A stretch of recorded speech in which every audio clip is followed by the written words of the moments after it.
अस्सलाम वालेकुम dear students. I hope कि लास्ट प्रैक्टिकल्स आपको अच्छे से समझ आ गए होंगे और आप लोगों ने अपने कॉपीज पे लिख भी लिए होंगे।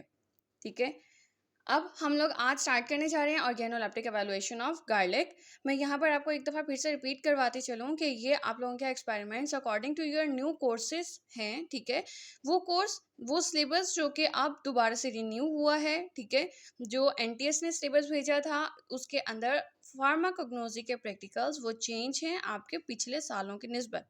ठीक है, राइट।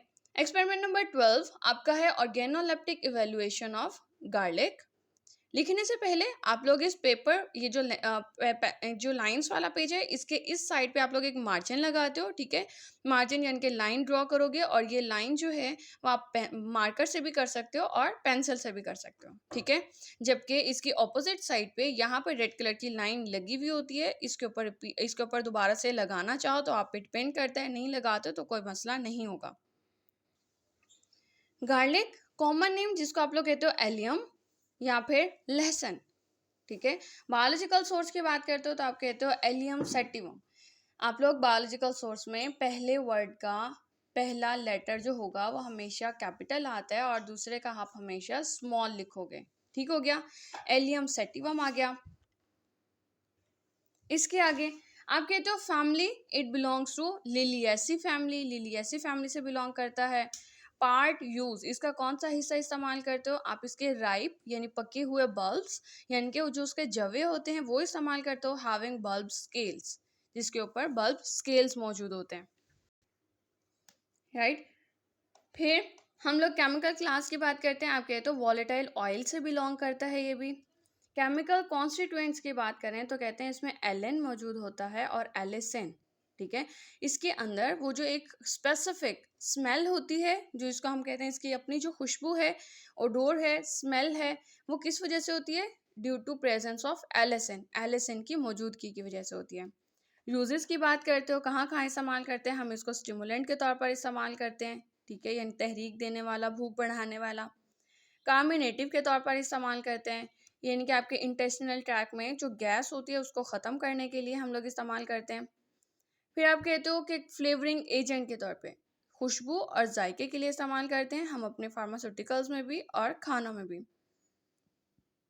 हाइपरटेंशन यानी कि ब्लड प्रेशर को कम करने के लिए इस्तेमाल करते हैं, जो बढ़ा हुआ होता है उसको कम करने के लिए इस्तेमाल करते हैं। एंटी हाइपर लिपिडेमिक एजेंट के तौर पे भी इस्तेमाल करते हैं, यानी कि ये फैट कटर है। ठीक है, चर्बी को तोड़ने वाला या फिर उसको कट करने वाला। ठीक है, हाइपर लिपिडेमिक एजेंट के तौर पे इस्तेमाल करते हैं। इसको एक साथ करके लिखोगे, अलग अलग नहीं लिखोगे। ये हो गया। अब हम इसके ऑपोजिट साइड पर इसका जो पेपर वर्क है, यानी कि जो ब्लैंक पेपर होगा, खाली सफ़ा है, उसके ऊपर क्या करेंगे? इसके खाली सफ़े पर ऊपर ऊपर आप लोग नाम लिखते हो, एक्सपेरिमेंट नंबर 12, और इसके नीचे उसका title organoleptic evaluation of garlic. ये हो गया। आप लोग इसका सैंपल प्लेस नहीं करोगे क्योंकि ड्राइड फॉर्म में अगर मिल जाता है आपको तो ठीक है, लेकिन फिर भी जो ड्राइड फॉर्म में होगा वो भी बहुत ज़्यादा स्मेली होता है। ठीक है, जो लहसुन होगा वो आपकी पूरी कॉपी को बहुत ज़्यादा स्मेली कर देगा, मीन स्मेल आने लगेगी। फिर आप लोग क्या करोगे, इसकी आप लोग इस तरह से एक डायग्राम फिगर आप लोग निकालते हो नेट से और उसको यहाँ पे पेस्ट कर दोगे, जिसमें आपको ये बल्ब स्केल्स भी और बल्ब्स भी अलग अलग आपको ये चीज़ मीन्स नुमायाँ हो रही हो। ठीक है, ताकि आपको डिटेक्शन के टाइम पे प्रॉब्लम ना हो। नेक्स्ट प्रैक्टिकल एक्सपेरिमेंट नंबर 13, आप कहते हो organoleptic evaluation of coriander. Common name साबुत धनिया। ठीक है, साबुत धनिया होता है, कोरिएंडर जो है वो साबुत धनिया होता है। बायोलॉजिकल सोर्स की बात करते हो, कहाँ से ऑब्टेन करते हो? आप कहते हो कोरिएंड्रम। ठीक है, कोरिएंड्रम से आप लोग इसको ऑब्टेन करते हो। फैमिली इसकी क्या है? अम्बेलिफेरी फैमिली और एपिएसी फैमिली। पहले इसको अम्बेलिफेरी फैमिली कहा जाता था, अब इसको मजीद इसको मीन कैटेगराइज कर दिया गया है। आप लोग अम्बेलिफेरी फैमिली या फिर इसको एपिएसी फैमिली कहते हो। ठीक है, दोनों नाम लिख सकते हो, चाहो तो ये लिख लो, चाहो तो ये लिख लो, लेकिन दोनों को एट ए टाइम लिखते हो तो ज़्यादा बेटर है, ताकि आप खुद को भी याद रहे that Apiaceae family is also known as umbelli family. फिर पार्ट जूस, आप लोग इसका कौन सा हिस्सा इस्तेमाल करते हो? आप इसके फ्रेश लीव्स यानी कि जो इसके तरोताज़ा जो पत्ते हैं वो भी इस्तेमाल करते हो, फ्रेश लीव्स। इसके साथ ड्राइड राइप फ्रूट यानी कि खुश्क उसका पका हुआ फल। केमिकल क्लास कौन सी है इसकी? केमिकल क्लास है वॉलेटाइल ऑयल्स। और इसके अंदर कॉन्स्टिट्यूएंट्स, केमिकल कॉन्स्टिट्यूएंट्स हैं इसके अंदर लाइमोनिन, कोरिएंड्रोल एंड बोर्नियोल। ठीक है, लाइमोनिन, कोरिएंड्रोल एंड बोर्नियोल। यूजेस की बात करें तो हम कहते हैं कार्मिनेटिव, यानी कि आपके जीआईटी में से गैस का अखराज करना। एंटीस्पाज्मोडिक, यानी कि मरोड़ के इलाज के लिए इस्तेमाल करना। स्टिमुलेंट, भूख को तहरीक देना, यानी कि भूख बढ़ाने के लिए। और फ्लेवरिंग एजेंट के तौर पर आप लोग इसको इस्तेमाल करते हो, यानी कि जायके और खुशबू के लिए। अब इसके ऑपोजिट साइड पर, यानी कि वाइट पेज पर, आप लोग क्या करोगे? आप लोग पहले एक्सपेरिमेंट नंबर लिखोगे 13, फिर नीचे लाइन लगा के उसका टाइटल लिखते हो, ऑर्गेनोलेप्टिक इवैल्यूएशन ऑफ कोरिएंडर। ठीक हो गया। अब आपके पास ये सैंपल आपके घरों में भी अवेलेबल होता है, नहीं है तो आपको मार्केट से आसानी से मिल जाएगा। इस तरह से उसका ड्राइड फ्रूट होगा, आप उसको पैकेट में डाल लेते हो, साथ में इसके आप लोग लेबल करते हो दैट इट इज़ कोरिएंडर, साबुत धनिया, और उसकी पिक्चर लगाना चाहो तो इस तरह से लगाते हो ताकि आपको जो डिटेक्शन में प्रॉब्लम ना हो। ये इसके लीव्स, ये इसका ड्राइड राइप फ्रूट, और ये इसका पाउडर। क्लियर हो गया। अब हम लोग बात कर लेते हैं organoleptic evaluation of tamarind, experiment number 14 की। हमारा एक्सपेरिमेंट नंबर 14 क्या है? क्या हम लोगों ने टैमारिंड की ऑर्गेनोलेप्टिक इवैल्यूएशन करनी है। पहले हम उसका कॉमन नेम लिखते हैं, आप कहते हो इमली। ठीक है। Biological source Tamarindus indica, Tamarindus indica इसका बायोलॉजिकल सोर्स है। फैमिली की बात करते हो तो it belongs to Leguminosae family. Part use, इसका कौन सा हिस्सा इस्तेमाल करते हो? आप कहते हो fruit is a brown pod like legume. इसका जो फल है वो कैसे होता है कि ब्राउन कलर का होगा, पॉड लाइक लेग्यूम होगा, यानी कि फलीदार जैसे होते हैं हमारे फलीदार पौधे होते हैं, जैसे हमारे पास मटर होता है। ठीक है, आपके मटर के दाने जो हैं वो एक पॉड लाइक लेग्यूम के अंदर मीन भरे हुए होते हैं। ठीक है, बंद होते हैं। Which contains a soft pulp, इसका फ्रूट ब्राउन कलर का होगा, पॉड लाइक लेग्यूम होगा। ठीक है, उसके अंदर शामिल होगा आपका नर्म पल्प। ठीक है, गूदा होगा उसके अंदर, and many hard coated seeds, और बहुत से सख्त कोटेड बीज होंगे आपके पास। ठीक है, फिर केमिकल क्लास की बात करते हो, ये अल्कलॉइड्स फैमिली से भी बिलोंग करता है, ग्लाइकोसाइड फैमिली से भी बिलोंग करता है, और इसके अंदर और भी बहुत सारी केमिकल क्लासेस होती हैं। ठीक है, तो हम लोग स्पेसिफिकली नहीं कह सकते कि ये सिर्फ ग्लाइकोसाइड है या सिर्फ अल्कोलॉइड है। केमिकल कॉन्स्टिट्यूएंट्स की बात करें तो इसमें टार्टेरिक एसिड होता है, एसिटिक एसिड होता है, और भी बहुत सारे कॉन्स्टिट्यूएंट्स हैं, लेकिन यहाँ पे हम लोगों ने सिर्फ इन दो का नाम लिखा है। क्लियर हो गया। देन यूजेस कहाँ कहाँ इस्तेमाल करते हैं? ये टू डिक्रीज कोलेस्ट्रॉल, आपके कोलेस्ट्रॉल के लेवल को कम करने के लिए इस्तेमाल होता है। Used to lower the risk of atherosclerosis, atherosclerosis के खतरे को कम करने के लिए इस्तेमाल किया जाता है। ठीक है, एथीरोस्क्लेरोसिस क्या होता है कि आपकी वेसल्स का, लाइक आप लोग कहते हो इस तरह से, ये आपकी ब्लड वेसल है, और यहाँ पे अगर किसी किस्म का प्लैक जो है वो, लाइक ये प्लैक, ठीक है, ये प्लैक अगर तो कहीं पर मीन जम जाता है, ठीक है, वो किसी किस्म का लाइक फैट डेपोजिशन भी हो सकती है।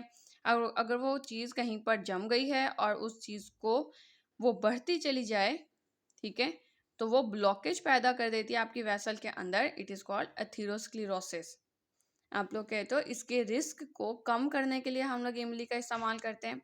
यूज्ड एज स्टिमुलेंट, भूख को बढ़ाने के लिए इस्तेमाल किया जाता है, एंड एंटी हाइपरटेंसिव और हाइपरटेंशन के इलाज के लिए भी इस्तेमाल किया जाता है।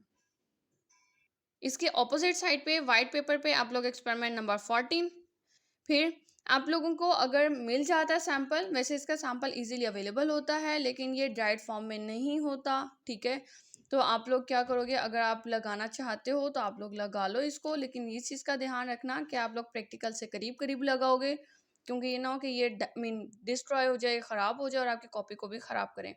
इसके ऑपोजिट साइड पे लेबल करोगे टैमारेंड, और नीचे आप लोग उसकी पिक्चर लगाओगे। ये आपका है पॉड लाइक लेग्यूम। ठीक है, dark brown pod like legume जिसके अंदर सॉफ्ट पल्प होता है। ठीक है, नर्म सा गूदा होता है जिसे आप लोग खा जाते हो। ठीक है, राइट।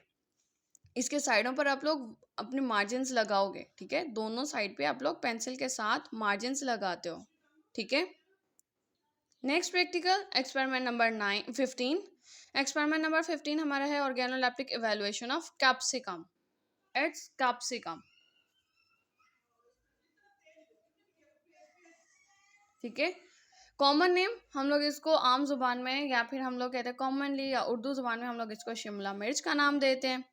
बायोलॉजिकल सोर्सेज की बात करते हो तो आप कहते हो कैप्सिकम एनम, ठीक है। फैमिली सोलानेसी फैमिली से बिलोंग करता है।